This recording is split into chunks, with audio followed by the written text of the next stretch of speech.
బీసీలకు 42% రిజర్వేషన్లతో పంచాయతీ ఎన్నికలకు ప్రభుత్వం సిద్దమవుతోంది. ఈ మేరకు పంచాయతీరాజ్ మున్సిపల్ చట్ట సవరణకు తెలంగాణ గవర్నర్ జిష్ణుదేవ్ వర్మ ఆమోదం తెలిపారు. ఇటీవలే అసెంబ్లీ సమావేశాల్లో స్థానిక ఎన్నికల్లో 50% రిజర్వేషన్ల క్యాష్ను ఎత్తివేస్తూ ప్రభుత్వం బిల్లు పాస్ చేసింది. దీనికి గవర్నర్ ఆమోద ముద్ర వేయడంతో చట్టంగా మారింది. 50% రిజర్వేషన్ల పరిమితి ఇప్పటి వరకు 42% బీసీల రిజర్వేషన్ల అమలుకు పెద్ద అడ్డంకిగా ఉండేది. ఇప్పుడు చట్టంగా మారడంతో లైన్ క్లియర్ అయినట్లు తెలుస్తోంది. ఇందుకు సంబంధించి తెలంగాణ ప్రభుత్వం గెజిట్ నోటిఫికేషన్ జారీ చేసింది.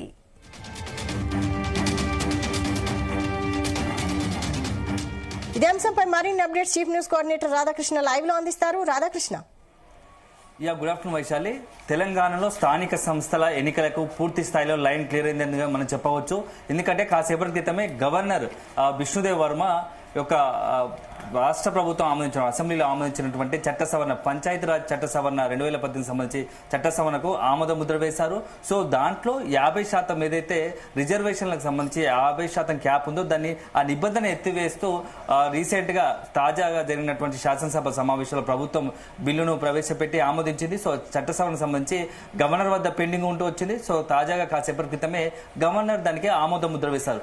దీంతో గత కొద్ది నెలలుగా తెలంగాణ రాష్ట్రంలో స్థానిక సంస్థల ఎన్నికలపై జరుగుతున్నటువంటి ఒక బీసీ రిజర్వేషన్ అంశంతో స్థానిక సంస్థల ఎన్నికల నిర్వహణ కాస్త కాలయాపన జరుగుతూ వచ్చింది. సో ఒకవైపు ప్రభుత్వము బీసీలకు 42% రిజర్వేషన్ అమలు చేయాలని ఒక చిత్తశుద్ధితో ఉన్నప్పటికీ దానికి సంబంధించి రిజర్వేషన్ అంశం కొంత న్యాయపరంగా చట్టపరంగా కొంత ముడిపడిన అంశం కాబట్టి ఆలస్యం అవుతూ వచ్చింది. ఎందుకంటే గతంలోనే ఈ యొక్క 42% రిజర్వేషన్ అమలు చేయాలని చెప్పేసి రాష్ట్ర ప్రభుత్వం శాసనసభలో అసెంబ్లీలో బిల్లు ఆమోదం పొందిన తర్వాత కేంద్రం వద్దకు పంపింది. కేంద్రం ప్రస్తుతం రాష్ట్రపతి వద్ద సుమారుగా 5 నెలలు కావస్తున్నా 6 నెలలు కావస్తుంది. ఇప్పటికీ ఆ బిల్లు పెండింగ్ లో ఉంది. రాష్ట్రపతి ఆమోద ముద్ర వేయలేదు. సో అదొక అంశంతోనే ఎన్నికల నిర్వహణ కాస్త ఆలస్యమైంది.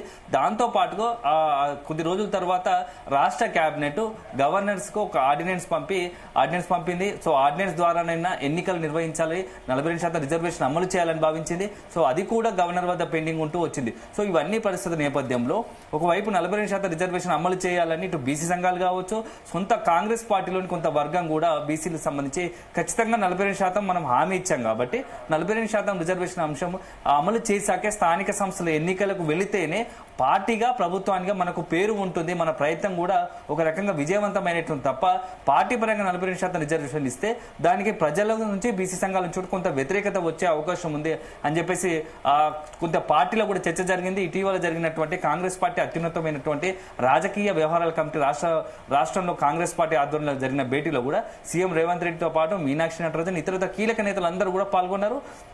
ఆ సమావేశంలో కూడా దీని చుట్టే చర్చ జరిగింది.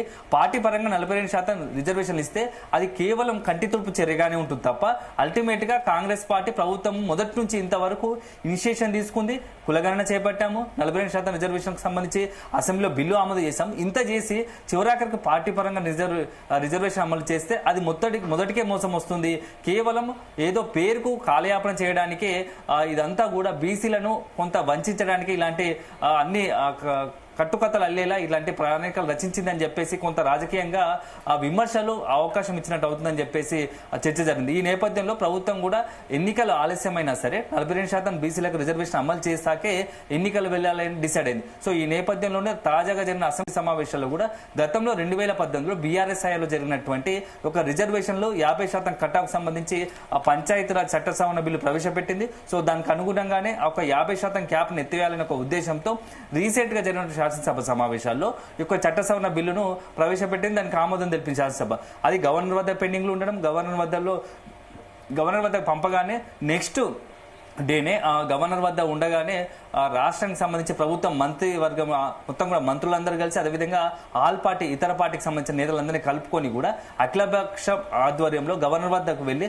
స్థానిక సంస్థల ఎన్నికలను ఇప్పటికే ఆలస్యం అవుతోంది. ఒకవైపు కోర్టు డైరెక్షన్స్ ఉన్నాయి, మరోవైపు ఇప్పుడు ఎన్నికల నిర్వహణ లేట్ అవుతుంది కాబట్టి మీరైనా కనీసం ఈ చట్ట సవరణకు సంబంధించి ఆమోదం తెలపండి అని చెప్పేసి కొంత ప్రభుత్వాన్ని తరపున అందరూ కలిసి ఆల్ పార్టీ తరపున గవర్నర్ వద్ద ఇటీవల కాలంలోనే విజ్ఞప్తి కూడా చేశారు. చేశారు. సో కొంత సానుకూల స్పందన వచ్చింది అనుకోవచ్చు. సో ఈ నేపథ్యంలోనే తాజాగా కాసేపటి క్రితమే గవర్నర్ కూడా పంచాయతీ చట్ట సవరణ 2018 సంబంధించి ఒక ఆమోదం తెలిపారు. సో దీంతో ఏదైతే 50% రిజర్వేషన్ కట్ ఆఫ్ ఉందో, క్యాప్ ఉందో, దాన్ని ఎత్తివేశారు. సో మొత్తంగా దీంతో స్థానిక సంస్థలకు లైన్ క్లియర్ అయింది. ఇక త్వరలోనే ఈ ఎన్నికలకు సంబంధించి షెడ్యూల్ కు సంబంధించి రిజర్వేషన్ అమలుకు సంబంధించి ప్రభుత్వం జీవో విడుదల చేయడం, దానికి సంబంధించి రాష్ట్ర ఎన్నికల అధికారులు కూడా ఎన్నికల సంఘానికి సంబంధించి కూడా రిజర్వేషన్లు ప్రకటిస్తూ నోటిఫికేషన్ విడుదల చేసే అవకాశం ఉంది.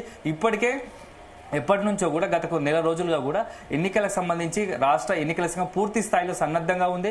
కేవలం ఒక రిజర్వేషన్ బీసీలకు 42% రిజర్వేషన్ అంశం వల్లనే ఎటు తేల్చుకోలేకపోవడం వల్లనే ఇప్పటి వరకు స్థానిక సంస్థల ఎన్నికల నిర్వహణ ఆలస్యమైంది. సో దీంతో రాబోయే అతి కొద్ది రోజుల్లోనే, ఈ వారం 10 రోజుల్లోనే ఈ ఎన్నికలకు సంబంధించి స్థానిక సంస్థల ఎన్నికలకు సంబంధించి పూర్తి స్థాయిలో ప్రభుత్వం ఈ రిజర్వేషన్ సంబంధించి జీవో విడుదల చేయడం, గెజిట్ విడుదల చేయగానే వెంటనే ఎన్నికల సంఘం రిజర్వేషన్ సంబంధించి అధికారికంగా ప్రకటన చేయడం, దానిపైన అభ్యంతరాలు కావచ్చు, లేకుంటే ఎన్నికల ప్రకటన సంబంధించి మొత్తం కూడా వార్డులు అదేవిధంగా రిజర్వేషన్ సంబంధించి పూర్తి స్థాయిలో మండల జిల్లా స్థాయిలో సంబంధించి అభ్యంతరాలు, ఎన్నికల షెడ్యూల్ విడుదల, దాని అభ్యంతరాలు స్వీకరించిన తర్వాత వెంటనే నోటిఫికేషన్ ఎన్నికలు 3 దఫాలో 4 దఫాలో మొత్తంగా కూడా ఎన్నికలు నిర్వహించి వీలైన త్వరగా మొదటగా ఎంపీటీసీ జెడ్పీటీసీ ఎన్నికలు, తర్వాత పంచాయతీ ఎన్నికలు నిర్వహించాలని రాష్ట్ర ప్రభుత్వం భావిస్తోంది. ఎందుకంటే ఇప్పటికే దాదాపుగా సంవత్సరంన్నర కాలంగా కూడా మొత్తం తెలంగాణలో పంచాయతీలంతా కూడా అభివృద్ధికి సంబంధించి కాస్త నిర్వీర్యమైపోయాయి. ఎందుకంటే కేంద్రం నుంచి రావాల్సినటువంటి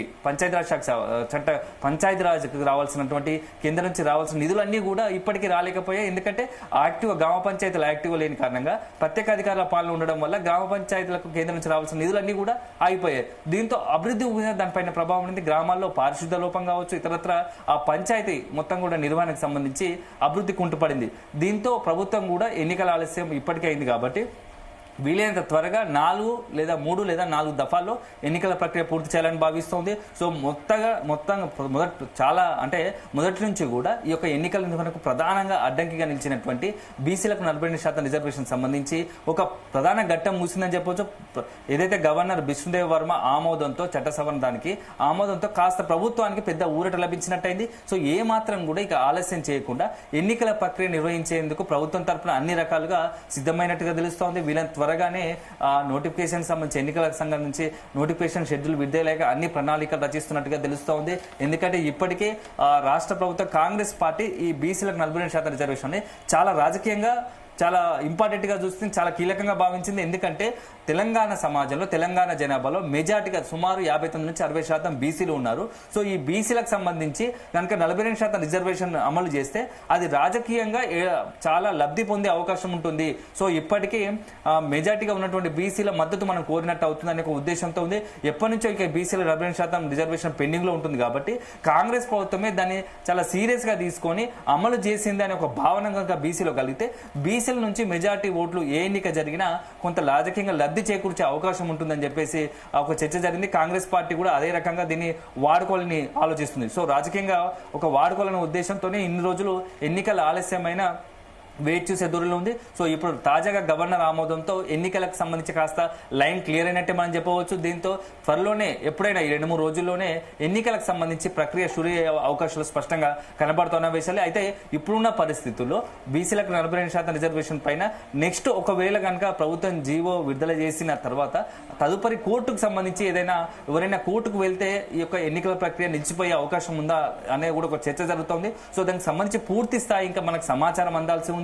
సో ఒకవేళ ప్రభుత్వము ఆ జీవో విడుదల చేసిన తర్వాత నోటిఫికేషన్ గెజెట్ విడుదల చేసిన తర్వాత ఇలాంటి పరిణామాలు వస్తాయి. దీనికి సంబంధించి నెక్స్ట్ రాష్ట్ర ఎన్నికల సంఘం ఎప్పుడు ఈ రిజర్వేషన్లకు సంబంధించి అఫీషియల్ గా అధికారికంగా ప్రకటన చేస్తుంది, ఇవన్నీ కూడా మనకు కొద్దిగా రాబోయే 2-3 రోజుల్లో చాలా కీలకంగా మనకు ఎన్నికల సంఘం ప్రకటన తర్వాత తెలియబోతోంది. సో ఈ నేపథ్యంలో ఇప్పుడు ఎన్నికలకు సంబంధించి మాత్రం ఒక పెద్ద ఏదైతే రాష్ట్ర ప్రభుత్వం అడ్డంకిగా భావిస్తుందో అది కాస్త తొలగినట్టయింది. సో స్థానిక సంస్థల ఎన్నికలకు సంబంధించి ఇప్పటికే హైకోర్టు రాష్ట్ర అత్యున్నత న్యాయస్థానం కూడా సెప్టెంబర్ 30 లోపు ఎన్నికల ప్రక్రియ పూర్తి చేయాలని చెప్పేసి ఆదేశాలు జారీ చేసింది. సో మొన్నటి వరకు కూడా ఏం భావించిందంటే ఇక గవర్నర్ వద్ద ఈ చట్ట సవరణ కూడా పెండింగ్ లో ఉండడం వల్ల గవర్నర్ ఆమోదం తెలపడతారో లేదో అనే ఒక సందేహంలో, అనుమానంలో రాష్ట్ర ప్రభుత్వం ఉంది. వీలైతే హైకోర్టులోనే ఒక పిటిషన్ దాఖలు చేయాలనుకుంది. సో రిజర్వేషన్ అంశం తేలాకే ఎన్నికలు నిర్వహించడానికి సిద్ధపడుతున్న నేపథ్యంలో ఎన్నికలు మీరు ఇచ్చే ఏదైతే హైకోర్టు గతంలో ఇచ్చిందో 30 లోపు సెప్టెంబర్ 30 లోపు ఎన్నికల ప్రక్రియ పూర్తి చేయాలని, ఆ గడువు లోపు మేము ఎన్నికలు నిర్వహించలేకపోతున్నాం. దానికి ప్రధానంగా ఇప్పుడు ప్రస్తుతానికి ఈ గవర్నర్ వద్ద కేంద్రం వద్ద ఉన్నటువంటి బిల్లులు ఏవైతే ఉన్నాయో అవి పెండింగ్ లో ఉండడం వల్ల మేము ఒక ఎన్నికల ప్రక్రియను ప్రారంభించలేకపోతున్నాం, లేకపోతే సెప్టెంబర్ 30 లోపు ఎన్నికల ప్రక్రియ పూర్తి చేయలేకపోతున్నాం అని చెప్పేసి ఒక పిటిషన్ రాష్ట్ర హైకోర్టులో వేయాలనుకుంది. కానీ ఇప్పుడున్న పరిస్థితిలో ఉన్నటువంటి గవర్నర్ ఒక్కసారిగా ఆమోదం తెలపడంతో రాష్ట్ర ప్రభుత్వం కూడా కొంత హర్షాద్రికాలు వ్యక్తం చేస్తుంది, సంతోషం వ్యక్తం చేస్తుంది. వీళ్ళని త్వరగా ఎన్నికల ప్రక్రియను ఇక మొదలు పెట్టాలని రాష్ట్ర ప్రభుత్వం భావిస్తోంది. ఎందుకంటే మరొక కోణం ఏంటంటే సెప్టెంబర్ సంబంధించి ఈ నెల 15వ తేదీన కామారెడ్డిలో బీసీ డిక్లరేషన్ సభ పెద్ద ఎత్తున రాష్ట్ర ప్రభుత్వం ఆధ్వర్యంలో కాంగ్రెస్ పార్టీ ఆధ్వర్యం చేయాలనుకుంటుంది.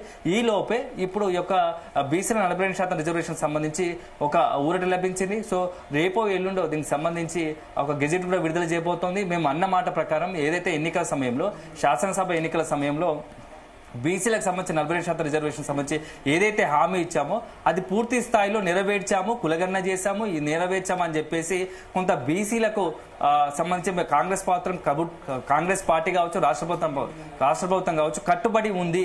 బీసీలకు బడుగు బలహీన వర్గాలకు ప్రతినిత్యం కాంగ్రెస్ పార్టీ అందుబాటులో ఉంది, వారి సంక్షేమం కోసం కృషి చేస్తుందనే ఒక మెసేజ్ను, స్ట్రాంగ్ మెసేజ్ను కామారెడ్డి సభ ద్వారా బీసీలకు కావచ్చు ఇతరత్ర అట్టడుగు వర్గాలకు మెసేజ్ అందేలా ఒక ప్రయత్నం చేస్తున్నట్టు తెలుస్తోంది. సో ఈ నేపథ్యంలోనే ఇప్పుడు గవర్నర్ ఆమోదంతో రాబోయే 2-3 రోజుల్లో సభ సక్సెస్ చేయడం, అదేవిధంగా సభ తర్వాత 15 తర్వాత 16-17 లోపే ఈ యొక్క ఎన్నికల నోటిఫికేషన్ సంబంధించి షెడ్యూల్ కు సంబంధించి విడుదలయ్యే అవకాశాలు స్పష్టంగా కనబడతా ఉన్నాయి. Vaishali. Okay, thank you Radhakrishna.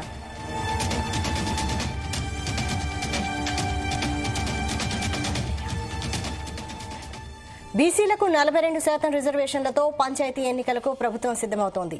ఈ మేరకు పంచాయతీరాజ్ మున్సిపల్ చట్ట సవరణకు తెలంగాణ గవర్నర్ జిష్ణుదేవ్ వర్మ ఆమోదం తెలిపారు.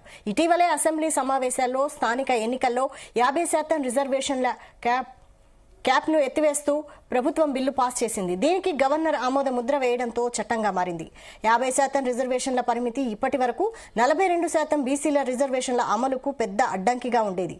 ఇప్పుడు చట్టంగా మారడంతో లైన్ క్లియర్ అయినట్లు తెలుస్తోంది. ఇందుకు సంబంధించి తెలంగాణ ప్రభుత్వం గెజిట్ నోటిఫికేషన్ కూడా జారీ చేసింది.